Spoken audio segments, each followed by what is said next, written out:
Halo teman-teman, perkenalkan nama saya Ningsi Mita Huta Barat, saya dari PSPK 21E.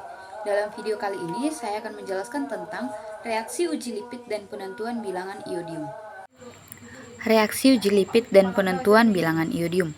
Lipid merupakan biomolekul yang sangat penting dalam kebutuhan makanan kita. Salah satu bentuk lipid adalah trigliserol dan lipoprotein. Minyak dan lemak merupakan cadangan makanan pada banyak organisme. Sebagai bentuk umum lipid yang berfungsi sebagai cadangan makanan, minyak dan lemak memiliki bentuk sebagai asam lemak dan derivatnya. Asam lemak. Asam lemak dapat dibedakan berdasarkan tingkat kejenuhan, yaitu asam lemak jenuh dan asam lemak tidak jenuh. Asam lemak jenuh adalah asam lemak yang rantai hidrokarbon pembentuknya tidak memiliki ikatan rangkap. Sedangkan asam lemak tak jenuh memiliki ikatan rangkap. Minyak dan lemak adalah senyawa organik yang terdapat di alam serta tidak larut di dalam pelarut organik polar, tetapi larut dalam pelarut organik nonpolar, misalnya kloroform, benzena, dan hidrokarbon lainnya. Bilangan iodium. Bilangan iodium adalah jumlah gram iod yang dapat diikat oleh 100 gram lemak.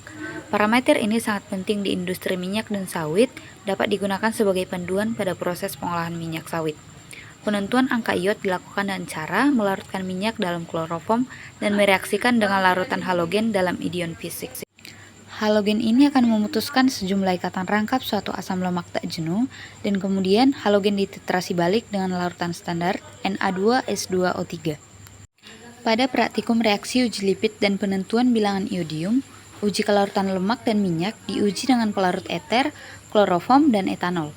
2 ml etanol ditambah 2 ml minyak X menghasilkan larutan yang tidak bercampur dan terdapat fasa pada larutan. 2 ml kloroform ditambah 2 ml minyak X menghasilkan campuran keruh dan terdapat lapisan minyak di permukaan. Selanjutnya 2 ml eter ditambah 2 ml minyak X menghasilkan larutan yang keruh dan terdapat butiran-butiran kecil berwarna putih di dalam larutan. Nah, kemudian percobaan pada minyak kelapa. 2 ml eter ditambah 2 ml minyak kelapa menghasilkan warna bening, terdapat endapan dan terbentuk menyerupai cincin kuning di permukaan larutan. Selanjutnya 2 ml kloroform ditambah 2 ml minyak kelapa menghasilkan larutan yang bening. Artinya, dua campuran tersebut bercampur. Kemudian 2 ml etanol ditambah 2 ml minyak kelapa menghasilkan warna putih dan terdapat endapan minyak di dalam larutan.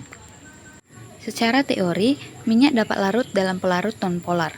Nah, di sini pada praktikum, kloroform adalah contoh pelarut nonpolar. Berarti praktikum ini sesuai dengan teori karena pelarut nonpolar yaitu kloroform dapat melarutkan minyak. Sekian video pembelajaran mengenai reaksi uji lipid dan penentuan bilangan iodium. Terima kasih.